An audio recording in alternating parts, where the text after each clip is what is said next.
Hello बच्चों, let's see this question. Column first and column second है। Column first में हमारे पास ए में दिया हुआ है A P A1 A2 A3 AN।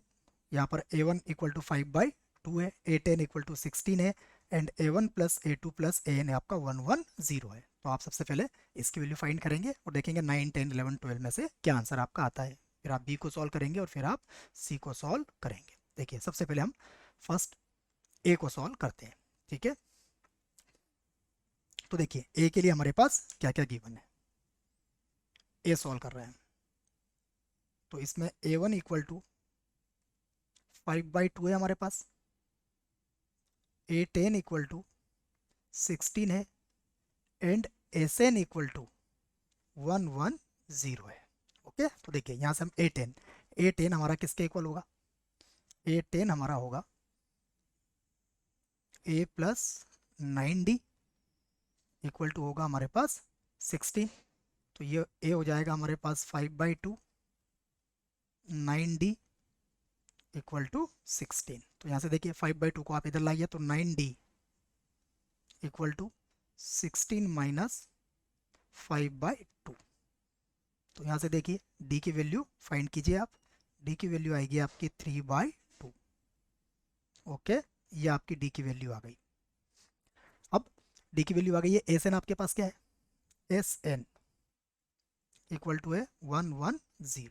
S N के लिए formula n/2 2a plus n-1 d equal to है हमारे पास 110। तो देखिए 2 को तो आप इधर ले जाइए तो ये होगा n 2 इंटू ए की वैल्यू देखिए, ए की वैल्यू हमारे पास 5/2 प्लस n-1। डी कितना है हमारे पास, डी है हमारे पास 3/2 और ये होगा 110 इंटू 2। ठीक है, यहाँ से भी आप एलसीएम 2 ले लीजिए तो फिर से आ जाएगा ये n/2 और ये हो जाएगा आपका 10 plus 3n minus 3 equal to 220। Okay, फिर देखिए 2 को इधर ले जाइए आप तो ये होगा हमारे पास n bracket 3n plus 7 equal to 440। तो ये बनेगा हमारा 3n² प्लस 7n माइनस 440। ठीक है, फैक्टर कीजिए इसके तो इसके फैक्टर होंगे 3n प्लस 40 एंड n-11। यहाँ से देखिए n की 2 वैल्यू आ जाएगी आपके पास। तो फर्स्ट आपके पास n की वैल्यू आई -40/3 एंड n की वैल्यू आई हमारे पास 11। ये तो पॉसिबल ही नहीं है, तो n11 हमारा आंसर आ गया है। ठीक है, चेक करते हैं हमारे पास। तो ए के लिए हमारे पास आंसर क्या आया, 11। तो ए के लिए हमारे पास आंसर क्या है, आर है। तो ए का आंसर लिख दिया हमने, आर। ओके, तो ए के लिए आंसर है हमारे पास आर। ठीक है, देखिए हम बी को सॉल्व करते हैं। बी है the interior angle of a convex non equiangular polygon of 9 side. तो 9 साइड है हमारे पास। ओके, आर इन एपी जो एंगल है इसके इंटीरियर एंगल है वो आपके एपी है। The least positive integer that limit the upper value of the common difference between the measure of the angle in degrees। तो डिग्रीज में हमें एंगल बताना है, मतलब डी की वैल्यू हमें बताना है यहाँ पर एक तरीके से। ठीक है, तो 9 अगर हमारे पास साइड है तो 9 एंगल होंगे। तो 9 एंगल के लिए हम लोग देखते हैं। तो देखिए बी के लिए हमने लेट 9 एंगल कैसे होंगे हमारे पास, angle are A-4D A-3D A-2D A-D and A plus D A plus 2D A plus 3D A plus 4D। ठीक है, ये हमारे पास 9 एंगल हो गए। ये सबसे छोटा एंगल है और ये सबसे बड़ा एंगल है आपके पास। ठीक है, अब देखिए 9 साइड है हमारे पास, तो इन सबका जो सम होगा, sum of angle, sum of angle ये कितना होगा? देखिए इसका फार्मूला होता है हमारे पास 2n-4 इंटू 90 डिग्री। ठीक है, ये फार्मूला होता है। यहाँ पर n की वैल्यू हमारे पास कितनी है? 9 है, तो यहाँ 9 पुट हम कर देंगे। ठीक है, तो देखिए अगर आप इन सभी एंगलों को ऐड करेंगे, सभी एंगलों को ऐड कीजिए आप, तो ये सारा कैंसिल हो जाएगा। हमारे पास इधर कितना बचेगा? 9a इक्वल टू, यहाँ पर रखिए आप 2 इंटू 9 माइनस 4 इंटू 9 0। ठीक है ना, इसको समझ लीजिए आप। सबसे पहले हमने ये 9 एंगल लेट किए थे, तो सारे एंगलों को आप ऐड कर दीजिए, आपके पास 9a मिलेगा। उसके बाद ये फार्मूला है हमारे पास 2n-4 इंटू 90। इससे आप कोई भी पॉलीगॉन हो उसके इंटीरियर एंगलों का सम फाइंड कर सकते हैं। ठीक है, तो देखिए यहाँ पर हमारे पास साइड कितनी थी? n 9 साइड थी, तो n की जगह हमने कितना रखा है? 9 रखा है। ठीक है, इसको सॉल्व करते हैं। देखिए तो इसको सॉल्व करेंगे तो ये होगा हमारे पास 9 से कट जाएगा 10 टाइम। ठीक है, तो यहाँ से a की वैल्यू हमारे पास कितनी आ जाएगी? 140 वैल्यू आ जाएगी। ठीक है ना, अब यहाँ से हमें बताना है कि उसका डिफरेंस कितना होगा। देखिए तो देखिए ये हमारे पास सबसे बड़ा एंगल है a प्लस 4D, और हमारे पास चाहे ट्राइंगल हो, चाहे हमारे पास कोई पॉलीगॉन है जिसकी 4 साइडें हो या फिर 5 साइडें हो, इसका जो एंगल होगा लास्ट, सबसे बिगेस्ट एंगल होगा, वो भी आपका एंगल क्या होगा? 180 से लेस ही होगा, कोई भी एंगल हो आपका। तो यहाँ से देखिए जो हमारा लास्ट एंगल है a प्लस 4D, ये लेस देन क्या होगा? हमारे पास 180 ही होगा। ठीक है, अब यहाँ देखिए हमारे पास a की वैल्यू तो है हमारे पास 140, और हम इसको 4 से डिवाइड करेंगे, तो अब ये एंगल जो है हमारा 180, अब इससे लेस वैल्यू हमें लेना पड़ेगी। लेस वैल्यू कैसी हो? देखिए जब हम a को इक्वल के इधर ले जाएंगे, इनइक्वलिटी के इधर ले जाएंगे, तो हमें 4 से डिवाइड करना पड़ेगा।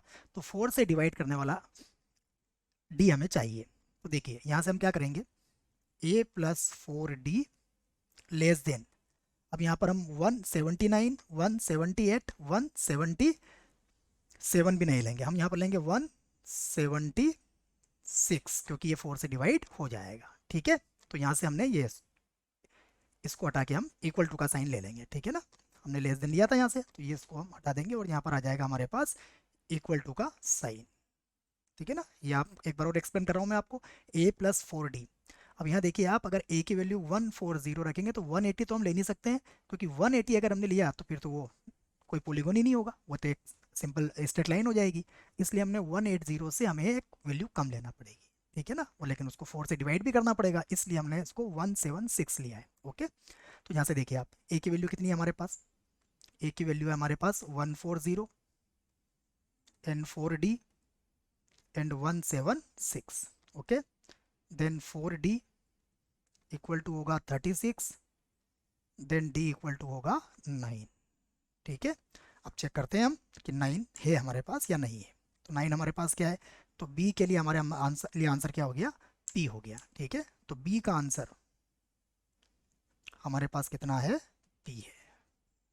ओके, देखिए हम c को रीड करते हैं।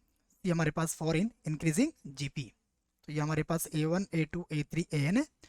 a6 दिया हुआ है आपको, a9 माइनस a7 भी आपके पास गिवन है, एंड ये वैल्यू भी आपके पास गिवन है। यहाँ से आपको वैल्यू फाइंड करना पड़ेगी। ठीक है, n की, तो n की वैल्यू फाइंड करने के लिए आप देखते हैं हमारे पास क्या क्या गिवन है। देखिए फॉर सी, हाँ, a6 इक्वल टू है हमारे पास 4 a4, ये है हमारे पास a9 minus a7 equal to 192। ठीक है, अगेन आपके पास है a4 प्लस a5 और an तक की वैल्यू है आपके पास। ये आपके पास 1 0, चेक कर लेते हैं, 1 0 1016। ओके, तो यहाँ से देखिए आप फर्स्ट A6 से हम सॉल्व करते हैं। देखिए A6 होता है हमारे पास AR पावर 5 4, A4 होगा हमारे पास AR क्यूब। यहाँ से देखिए आपका A से A कैंसिल हो जाएगा, R क्यूब से R5 कैंसिल हो जाएगा, तो ये होगा R square equal to 4, then R equal to आ जाएगा आपके पास 2। ओके, ये R की वैल्यू आपके पास 2 आ गई। अगेन देखते हैं हमारे पास A9 minus A7 equal to है हमारे पास 192। ठीक है, तो A9 क्या होगा हमारे पास AR power 8 AR power 6 equal to 192। ठीक है, यहाँ से देखिए आप क्या कॉमन ले सकते हैं, तो यहाँ से कॉमन आ जाएगा आपके पास AR पावर 6, ब्रैकेट में क्या होगा आपके पास R square minus 1 equal to 192। ठीक है, यहाँ पर R की वैल्यू रखिए आप, इसमें R इक्वल टू कितना रख देंगे आप, देखिए R कितना था आपके पास, R आपके पास है 2, तो यहाँ 2 रख दीजिए, तो AR 2 पावर 6 ये कितना होगा आपके पास 64 हो जाएगा। देखिए ये 2 पावर 6, ओके, ये 2 स्क्वायर, तो ये तो 2 स्क्वायर 4 माइनस 1 ये हो जाएगा 3 इक्वल टू होगा आपके पास 192। ठीक है, तो देखिए 2 पावर 6 होगा आपका 64 इंटू 3 192, देन A की वैल्यू हमारे पास कितनी आ जाएगी 1 आ जाएगी। ठीक है, तो A की वैल्यू भी आ गई हमारे पास 1। अब अगेन हमारे पास और क्या गिवन है देखो, तो हमारे पास है A4 plus A5 plus A6 plus AN equal to कितना है हमारे पास 1016। देखिए यहाँ पर हम क्या करेंगे, both side A1 plus A2 plus A3 plus कर दूंगा, ये हो जाएगा A4 A5 and AN equal to हो जाएगा 1016, इधर होगा A1 plus A2 plus A3। तो देखिए ये हमारे लिए कौन सा फार्मूला बन गया, ये हमारे लिए फार्मूला बन गया SN का, तो ये SN हो गया, ये हो गया 1016। अब देखिए A1 कितना है हमारे पास, A1 हमारे पास है 1 प्लस A2 हमारे पास क्या होगा AR, तो AR कितना हो जाएगा 1 इंटू 2, ओके, प्लस A3 कितना हो जाएगा हमारे पास 1 इंटू 2 स्क्वायर, 2 स्क्वायर मतलब कितना हो जाएगा 4। ठीक है ना, और यहाँ पर SN का फार्मूला लगा देंगे हम। SN का फार्मूला क्या होता है हमारे पास, SN का फार्मूला होता है हमारे पास A। ठीक है, ये फार्मूला लिख लीजिए आप यहाँ पर, ये फार्मूला होगा हमारे पास A R power N minus 1 upon R minus 1 equal to कितना होगा 1024। यहाँ पे आप R की वैल्यू कितनी रखेंगे 2 रखेंगे, और जब R की वैल्यू आप 2 रखेंगे तो N इक्वल टू आ जाएगा आपका 10। ठीक है, अब देखिए 10 कहाँ आ रहा है हमारे पास, देख लीजिए आप, तो 10 हमारे पास आएगा Q में, तो हमारे C का आंसर क्या हो जाएगा Q। ओके, तो हमारे आंसर आ चुके हैं। I hope you will understood it well. Best of luck.